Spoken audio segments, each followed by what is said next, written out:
قرون وسطیٰ کے ذرائع اس بات کا دعویٰ کرتے ہیں کہ منگول فوج کی بہت بڑی تعداد نے مشرق وسطیٰ پر حملے کیے۔ تقریباً 1.5 لاکھ انتہائی تجربہ کار کمانڈر شامل تھے، جنہوں نے 10,000 افراد پر مشتمل یونٹوں کی قیادت کی تھی۔ ان حملوں کی قیادت چنگیز خان کی اولادوں یا پھر منگول ڈویژنل کمانڈروں نے کی۔ فوجی یونٹ کی تعداد ہمیشہ 10,000 سے 30,000 گھوڑوں کے درمیان رہتی ہے، جبکہ دلی کے نامہ نگار اس تعداد کو بڑھا چڑھا کر بیان کرتے ہوئے بتاتے ہیں کہ ان کی تعداد 1 لاکھ سے 2 لاکھ تھی۔ 1260 کی دہائی میں منگول سلطنت میں خانہ جنگی شروع ہونے کے بعد چغتائی خان نے وسطی ایشیا کو کنٹرول کیا۔ 1280 کی دہائی میں دوبہ خان، جو کیدو خان کی کمانڈ میں دوسرے نمبر پر تھا، افغانستان میں سرگرم ہوا۔ اس نے ہندوستان میں منگول حکمرانوں کو وسعت دینے کی کوشش کی تھی۔ مسلم نیگوتری کے گورنر عبداللہ، جو چغتائی خان کے بڑے پوتے کا بیٹا تھا، اس نے 1292 میں پنجاب پر حملہ کیا، لیکن شکست کا سامنا کرنا پڑا اور خلجی سلطان جلال الدین نے اسے قیدی بنا لیا۔ اس حملے کے بعد تقریباً 4,000 منگول اغوا کاروں نے اسلام قبول کر لیا اور نئے مسلمان کی حیثیت سے دلی میں رہنے لگے۔ 1297 میں چغتائی نور قادر نے ایک ایسی فوج کی قیادت کی جس نے پنجاب کے علاقے کو تباہ کیا اور قصور تک نکل گیا۔ علاؤ خان کی فوج نے فروری 1298 میں حملہ آوروں کو شکست دی۔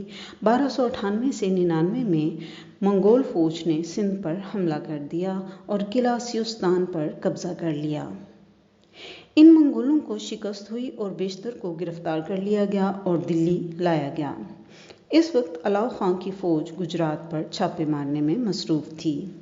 جب یہ فوج گجرات سے دلی واپس آ رہی تھی تو اس کے کچھ منگول فوجیوں نے خمس کی ادائیگی پر بغاوت کی۔ خمس سے مراد لوٹ مار کے مال کا 5واں حصہ ہے۔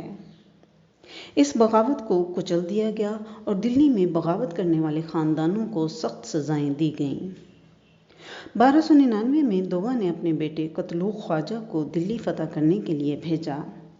علاؤ الدین نے اس جنگ میں تاخیر کرنے کی کوشش اس امید پر کی کہ منگول پیچھے ہٹ جائیں گے اور انہیں اپنے صوبوں سے کمک مل جائے گی۔ تاہم ان کے جنرل ظفر خان، جو الغ خان کے نام سے بھی مشہور ہیں، انہوں نے اجازت کے بغیر منگول فوج پر حملہ کر دیا۔ منگولوں نے پسپائی کا مظاہرہ کرنے کا ڈھونگ رچایا اور ظفر خان کے دستے کو دھوکے سے پیچھے لگا لیا۔ ظفر خان نے گھرنے کے بعد منگولوں کو بھاری نقصان پہنچایا اور ہلاک ہو گئے۔ منگولوں نے کچھ دن بعد پسپائی اختیار کی۔ ان کا قائد قتلوق خواجہ شدید زخمی ہو گیا تھا اور واپسی کے سفر میں ہلاک ہو گیا۔ 1303 میں علاؤ الدین نے کاکتیہ کے دارالحکومت ونگل کا سرکہ کرنے کے لیے فوج روانہ کی اور خود چتور چلے گئے۔ دلی کو غیر محفوظ جانتے ہوئے منگولوں نے دلی پر حملہ کر دیا۔ علاؤ الدین حملہ آوروں سے پہلے دلی پہنچا، لیکن مضبوط دفاع کی تیاری کے لیے وقت نہ تھا اور انہوں نے زیر تعمیر قلعہ سری فورٹ میں پناہ لے لی۔ منگول اس قلعے کو فتح کرنے میں ناکام ہونے کے بعد پیچھے ہٹ گئے۔ اس حملے کے بعد علاؤ الدین نے دلی آنے والے راستوں اور قلعوں کو مضبوط بنایا اور فوج کو مضبوط بنانے کے لیے معاشی اصلاحات کیں۔ دسمبر 1305 میں دوبہ نے ایک اور فوج بھیجی جو دلی کو پیچھے چھوڑتے ہوئے جنوب مشرق میں ہمالیہ کے دامن کے ساتھ واقع میدانی علاقوں میں پہنچی۔ امروہہ کی جنگ میں علاؤ الدین کے 30,000 گھڑ سواروں نے منگول فوج کو شکست دی۔ منگولوں کی ایک کثیر تعداد کو جنگی قیدی بنا کر ہلاک کر دیا گیا۔ 1306 میں دوبہ کی طرف سے بھیجی گئی ایک اور منگول فوج دریائے راوی تک پہنچ گئی اور راستے میں تباہی و بربادی کی مثالیں قائم کیں۔ علاؤ الدین کی فوج نے ان حملہ آوروں کو فیصلہ کن شکست سے دوچار کیا۔ اسی سال دوبہ کی موت کے بعد جانشینی کے جھگڑوں کی وجہ سے ہندوستان پر منگول حملوں کا سلسلہ رک گیا۔ اس صورتحال کا فائدہ اٹھاتے ہوئے علاؤ الدین نے منگولوں پر حملوں کا سلسلہ شروع کر دیا۔ قرون وسطیٰ کے ذرائع اس بات کا دعویٰ کرتے ہیں کہ منگول فوج کی بہت بڑی تعداد نے مشرق وسطیٰ پر حملے کیے۔ تقریباً 1.5 لاکھ انتہائی تجربہ کار کمانڈر شامل تھے، جنہوں نے 10,000 افراد پر مشتمل یونٹوں کی قیادت کی تھی۔ ان حملوں کی قیادت چنگیز خان کی اولادوں یا پھر منگول ڈویژنل کمانڈروں نے کی۔ فوجی یونٹ کی تعداد ہمیشہ 10,000 سے 30,000 گھوڑوں کے درمیان رہتی ہے، جبکہ دلی کے نامہ نگار اس تعداد کو بڑھا چڑھا کر بیان کرتے ہوئے بتاتے ہیں کہ ان کی تعداد 1 لاکھ سے 2 لاکھ تھی۔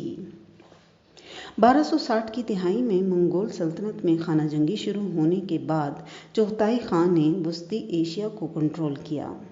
1280 کی دہائی میں دوبہ خان، جو کیدو خان کی کمانڈ میں دوسرے نمبر پر تھا، افغانستان میں سرگرم ہوا۔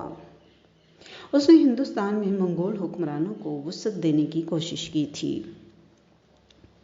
مسلم نیگودری کے گورنر عبداللہ، جو چغتائی خان کے بڑے پوتے کا بیٹا تھا، اس نے 1292 میں پنجاب پر حملہ کیا، لیکن شکست کا سامنا کرنا پڑا اور خلجی سلطان جلال الدین نے اسے قیدی بنا لیا۔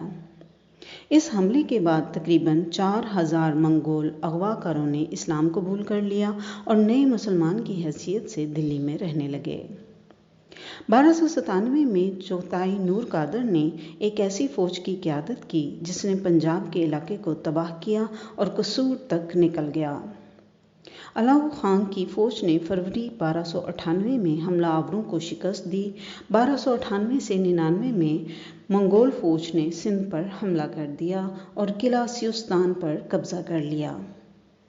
ان منگولوں کو شکست ہوئی اور بیشتر کو گرفتار کر لیا گیا اور دلی لایا گیا۔ اس وقت علاؤ خان کی فوج گجرات پر چھاپے مارنے میں مصروف تھی۔ جب یہ فوج گجرات سے دلی واپس آ رہی تھی تو اس کے کچھ منگول فوجیوں نے خمس کی ادائیگی پر بغاوت کی۔ خمس سے مراد لوٹ مار کے مال کا 5واں حصہ ہے۔ اس بغاوت کو کچل دیا گیا اور دلی میں بغاوت کرنے والے خاندانوں کو سخت سزائیں دی گئیں۔ 1299 میں دوبہ نے اپنے بیٹے قتلوق خواجہ کو دلی فتح کرنے کے لیے بھیجا۔ علاؤ الدین نے اس جنگ میں تاخیر کرنے کی کوشش اس امید پر کی کہ منگول پیچھے ہٹ جائیں گے اور انہیں اپنے صوبوں سے کمک مل جائے گی۔ تاہم ان کے جنرل ظفر خان، جو الغ خان کے نام سے بھی مشہور ہیں، انہوں نے اجازت کے بغیر منگول فوج پر حملہ کر دیا۔ منگولوں نے پسپائی کا مظاہرہ کرنے کا ڈھونگ رچایا اور ظفر خان کے دستے کو دھوکے سے پیچھے لگا لیا۔ ظفر خان نے گھرنے کے بعد منگولوں کو بھاری نقصان پہنچایا اور ہلاک ہو گئے۔ منگولوں نے کچھ دن بعد پسپائی اختیار کی۔ ان کا قائد قتلوق خواجہ شدید زخمی ہو گیا تھا اور واپسی کے سفر میں ہلاک ہو گیا۔ 1303 میں علاؤ الدین نے کاکتیہ کے دارالحکومت ونگل کا سرکہ کرنے کے لیے فوج روانہ کی اور خود چتور چلے گئے۔ دلی کو غیر محفوظ جانتے ہوئے منگولوں نے دلی پر حملہ کر دیا۔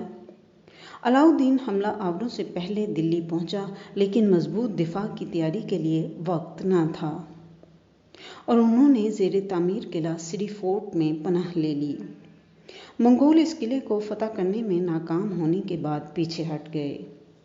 اس حملے کے بعد علاؤ الدین نے دلی آنے والے راستوں اور قلعوں کو مضبوط بنایا اور فوج کو مضبوط بنانے کے لیے معاشی اصلاحات کیں۔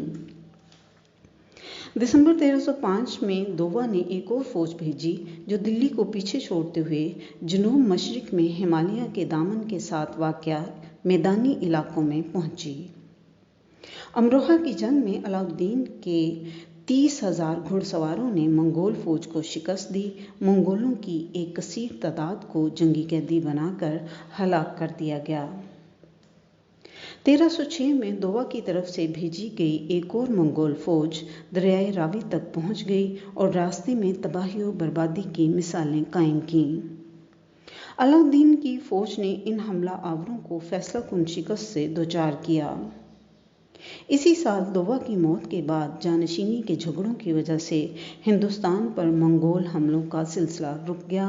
اس صورتحال کا فائدہ اٹھاتے ہوئے علاؤ الدین نے منگولوں پر حملوں کا سلسلہ شروع کر دیا۔ قرون وسطیٰ کے ذرائع اس بات کا دعویٰ کرتے ہیں کہ منگول فوج کی بہت بڑی تعداد نے مشرق وسطیٰ پر حملے کیے۔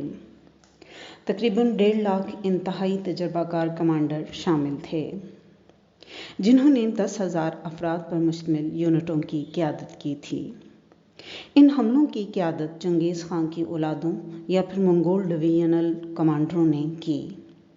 فوجی یونٹ کی تعداد ہمیشہ 10,000 سے 30,000 گھوڑوں کے درمیان رہتی ہے، جبکہ دلی کے نامہ نگار اس تعداد کو بڑھا چڑھا کر بیان کرتے ہوئے بتاتے ہیں کہ ان کی تعداد 1 لاکھ سے 2 لاکھ تھی۔ 1260 کی دہائی میں منگول سلطنت میں خانہ جنگی شروع ہونے کے بعد چغتائی خان نے وسطی ایشیا کو کنٹرول کیا۔ 1280 کی دہائی میں دوبہ خان، جو کیدو خان کی کمانڈ میں دوسرے نمبر پر تھا، افغانستان میں سرگرم ہوا۔